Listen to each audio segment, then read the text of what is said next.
உலக தமிழ் மக்கள் அனைவருக்கும் வணக்கம். நம்மளுடைய இங்கிலீஷ் பழகலாம் சேனல் மூலமா நீங்கள் ரொம்ப எளிமையாக இங்கிலீஷ் கற்றுக்கிறதுக்கு தேவையான வீடியோஸ் தான் போட்டுட்ருக்கோம் ஃப்ரெண்ட்ஸ். உங்களுக்கு இங்கிலீஷ் கற்றுக்கணும் அப்படின்னு ஆசை இருந்துச்சுன்னா நம்ம சேனலை சப்ஸ்கிரைப் பண்ணி வச்சுங்க, பெல் பட்டனையும் ப்ரெஸ் பண்ணிங்க. நம்ம போடுற ஒவ்வொரு வீடியோவும் உங்களுக்கு நோட்டிஃபிகேஷனாக வரும். நம்ம பேசக்கூடிய டெய்லி வாக்கியம் தான் இன்றைக்கி பார்க்க போகிறோம். கான்ஃபிடெண்ட்டாக நீங்களும் என் கூடவே சேர்ந்து ட்ரை பண்ணுங்கள். Let's move on to the video. முதல் வாக்கியம் பார்க்கலாம் ஃப்ரெண்ட்ஸ். யாருக்கு தெரியும்? யாருக்கு தெரியும் அப்படின்னு சொல்லுவோம்ல, அது எப்படி சொல்லலாம்? Who knows. ஹூ நோஸ் அப்படிங்கிறது யாருக்கு தெரியும். அடுத்த வாக்கியம் ஃப்ரெண்ட்ஸ். அவள் சிரித்தாள். அவள் சிரித்தாள், அதை எப்படி சொல்லுவீங்க? She smiled. ஈடி வரணும், சரிங்களா? ஷீ ஸ்மைல்டு, ஏன்னா பாஸ்ட் டென்ஸ், முடிஞ்ச வாக்கியம். அவள் சிரித்தாள் அப்படின்னு சொல்கிறது, சரிங்களா? அடுத்த வாக்கியம் நீங்களே ட்ரை பண்ணுங்க பார்ப்போம். அவன் இப்பொழுது தான் வந்தான். அவன் இப்பொழுது தான் வந்தான், எப்படி சொல்லுவீங்க? அவன் அப்படிங்கிறது ஹீ. Yes, just arrived.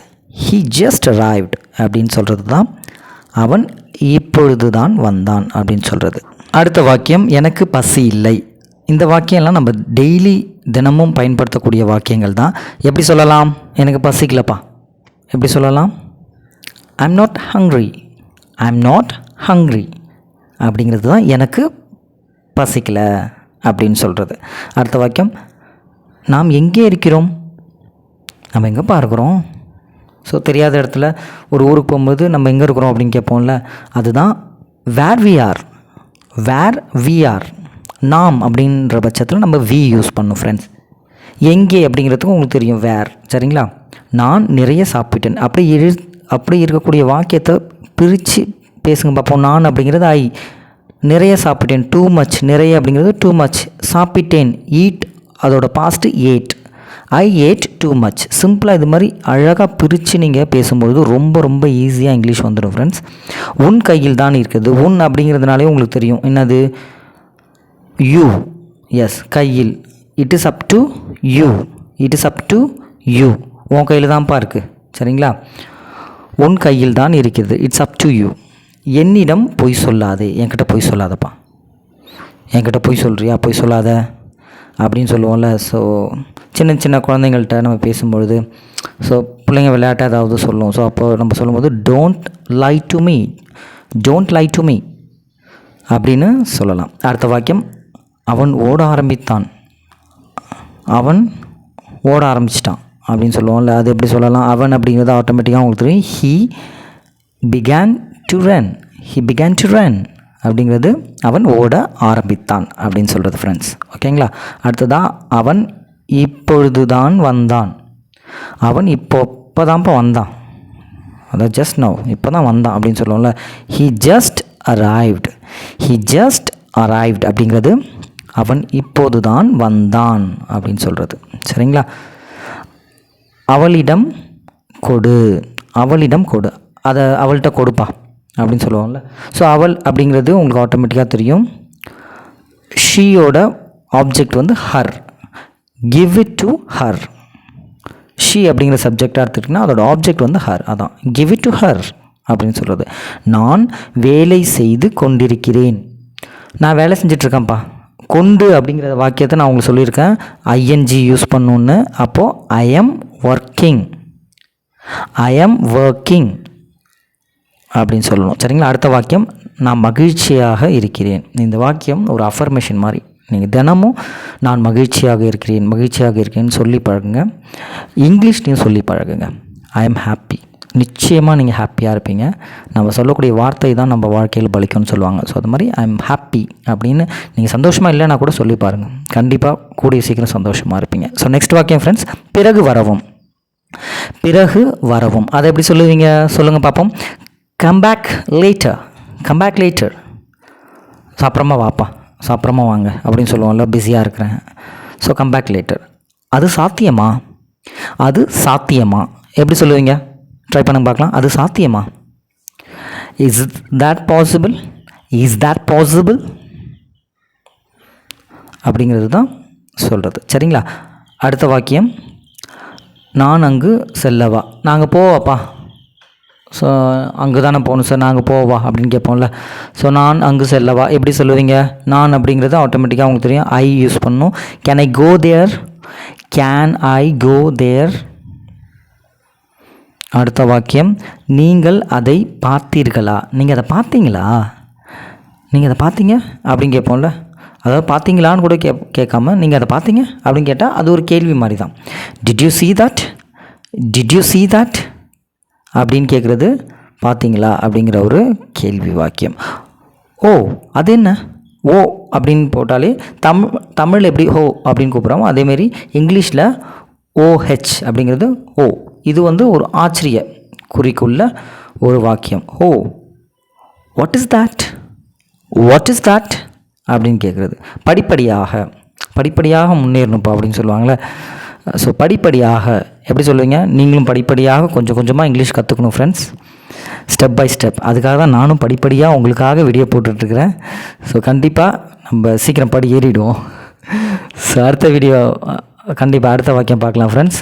பார்க்க முடியாத நிலையில். பார்க்க முடியாத நிலையில் எப்படி சொல்லுவீங்க? Out of sight. நான் அப்பா அம்மாவை பார்க்க முடியாத நிலைமையில் இருக்கிறேன்ப்பா. ஸோ நான் அவுட் ஆஃப் சைட், வெளியில் இருக்கிறேன். அப்பா அம்மா ஊரில் இருக்காங்க, ஸோ பார்க்க முடியாத நிலைமையில் இருக்கிறேன் அப்படின்னு சொல்லும்போது அவுட் ஆஃப் சைட் அப்படின்னு சொல்லலாம். அருகாமையில் எப்படி சொல்லுவீங்க? அருகாமையில். ரொம்ப ஈஸி, நியர்பை. நியர்பை அப்படிங்கிறது அருகாமையில். சரிங்களா? ஸோ அடுத்த வாக்கியம், இதுவும் நம்ம டெய்லி பயன்படுத்தக்கூடிய வாக்கியங்கள் தான். இன்னும் சிறிது நேரத்தில். எப்பப்போ வருவாங்க அப்படின்னு கேட்கும்போது இன்னும் கொஞ்சம் நேரத்தில் வந்துடுவாங்க. எப்பப்போ ஃபங்க்ஷன் ஸ்டார்ட் ஆகும்? இன்னும் கொஞ்சம் நேரத்தில் ஸ்டார்ட் ஆகிடும். ஸோ இது மாதிரியெல்லாம் இடத்துல யூஸ் பண்ணுறப்போ இன் அ லிட்டில் வாயில், இன்னும் சிறிது நேரத்தில், இன் அ லிட்டில் வாயில், இன்னும் கொஞ்சம் நேரத்தில் ஸ்டார்ட் ஆகிடும்னு சொல்லுவோம்ல அது. ஓகேங்களா? எனக்கு உண்மையில் தெரியாது, எனக்கு உண்மையிலே தெரியாதுப்பா, நிஜமாக எனக்கு தெரியாது அப்படின்னு சொல்லுவோம்ல. அது எப்படி சொல்லுவீங்க? I really don't know. I really don't know அப்படிங்கிறது எனக்கு உண்மையில் தெரியாது அப்படின்னு சொல்கிறது. நான் பேசிக்கொண்டு இருந்தேன். நல்லா கவனிங்க, இது பாஸ்ட், முடிஞ்ச வாக்கியம். ஸோ பேசிக்கொண்டு இருந்தேன் எப்படி சொல்லுவீங்க? இந்த வாக்கியம்லாம் நான் பாஸ்ட் பி ஃபார்ம் வாஸ் வேர் நடத்தியிருக்கேன். அதோட ஐ லிங்க் மேலே கொடுத்துருக்கேன், அந்த வீடியோ மறந்துடாமல் பாருங்கள். அப்போ தான் நீங்களாகவே இந்த சென்டென்ஸ் நீங்கள் மேக் பண்ண முடியும். ஐ வாஸ் டாக்கிங், நான் பேசிக்கொண்டிருந்தேன். அதே வாக்கியத்தோட மாடல் தான். அவள் சென்று கொண்டிருந்தாள், இதுவும் பாஸ்ட் பி வெர்ப் தான். சரிங்களா? எப்படி சொல்லலாம்? She was going. அந்த வீடியோ பார்த்தவங்க கண்டிப்பாக நீங்களாகவே இந்த சென்டென்ஸ்லாம் மேக் பண்ணலாம் ஃப்ரெண்ட்ஸ். சரிங்களா? She was going, correct. இதெல்லாம் பாஸ்ட் பி வெர்பை குறிக்கும். அவன் விளையாடி கொண்டிருந்தான், எல்லாமே வாஸ் யூஸ் பண்ணி வருது பார்த்தீங்களா?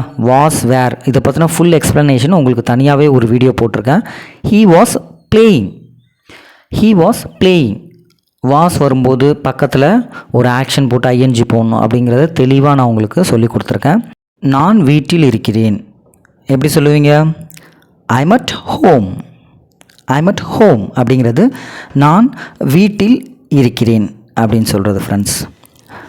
ஸோ இந்த சின்ன சின்ன வாக்கியங்கள் நீங்கள் என் கூடவே சேர்ந்து ட்ரை பண்ண ஆட்டோமேட்டிக்காக வந்துடும் ஃப்ரெண்ட்ஸ். மழை பெய்து கொண்டிருக்கிறது, மழை பெஞ்சிட்ருக்கு அப்படின்னு சொல்லுவோம்ல, அதை எப்படி சொல்லலாம்? கொண்டு அப்படின்னு வந்துட்டுனாலே ரெயின் பத்தில் ஐஎன்ஜி வந்துட்டு பார்த்தீங்களா? It is raining. It is raining. எங்கெல்லாம் கொண்டு அப்படிங்கிற ஒரு மீனிங் வருதோ அங்கே நம்ம ஐஎன்ஜி ஆட் பண்ணிக்கணும் ஃப்ரெண்ட்ஸ். இங்கிலீஷில் சிம்பிளாக ஞாபகம் வச்சுங்க. வகுப்பு முடிந்தது. ஆமாம், உண்மையாகவே நம்ம கிளாஸ் முடிஞ்சிடுச்சு. So class is over. So இந்த வகுப்பு முடிஞ்சிடுச்சு ஃப்ரெண்ட்ஸ். ஸோ கடைசி வாக்கியம் பார்த்து முடிச்சிருவோம். ஸோ 30வது வாக்கியம், லாஸ்ட் வாக்கியம். அடுத்த காணொலியில் சந்திப்போம். அடுத்த காணொலியில் சந்திப்போம். கரெக்டாக மேட்சிங்கான ஒரு வேர்டாக வந்திருக்கு. எப்படி சொல்லுவீங்க? see you in the next video. see you in the next video friends. அதுதான் நானும் சொல்லணும்னு நினச்சேன். ஸோ என்ன மாதிரி நீங்களும் சிம்பிளாக ஸ்டைலாக இங்கிலீஷில் see you in the next video அப்படின்னு சொல்லுங்கள் பார்க்கலாம். எஸ். ஸோ நெக்ஸ்ட் வீடியோவில் பார்க்கலாம் ஃப்ரெண்ட்ஸ். நம்மளோட சேனலை சப்ஸ்கிரைப் பண்ணாதவங்க சப்ஸ்கிரைப் பண்ணி வச்சுங்க. அப்போ தான் நெக்ஸ்ட் வீடியோவில் நம்ம எந்த வித இன்ட்ரப்ஷனும் இல்லாமல் பார்க்க முடியும். அண்ட் இங்கிலீஷ் ரொம்ப கடினமாக இருக்குது, பேச முடியல அப்படின்னு உங்களுக்கு தெரிஞ்ச ஃப்ரெண்ட்ஸுக்கு தயவு செஞ்சு இந்த வீடியோ ஷேர் பண்ணுங்கள். அவங்களுக்கு ஒரு பிளெஸ்ஸிங்காக இருக்கும். அவங்களும் இங்கிலீஷ் கற்றுக்கிட்டோம் அப்படிங்கிற ஒரு ஆர்வம் அவங்களுக்கு கிடைக்கும் ஃப்ரெண்ட்ஸ். ஸோ உங்கள் மூலியமாக கிடைக்கணும் அது. Thank you friends. நான் வீடியோ போடுறதோட நீங்கள் பார்த்துட்டு ஒருத்தவங்களுக்கு ஷேர் பண்ணுறது அதுக்கு ஒரு நல்ல ஒரு மனசு வேணும். ஸோ உங்களுடைய நல்ல மனசுக்கு பெரிய நன்றி. உங்களுடைய எண்ணங்கள் நிறைவேற நான் இறைவனை பிரார்த்திக்கிறேன். நெக்ஸ்ட் வீடியோவில் ஒரு வேல்யூபிளான கண்டென்ட்டோட உங்களை வந்து பார்க்குறேன். அது வரைக்கும் bye from Arun. Simple English, சிம்பிளாக பேசி லைஃப்பில் முன்னுக்கு வாங்க. Thank you friends.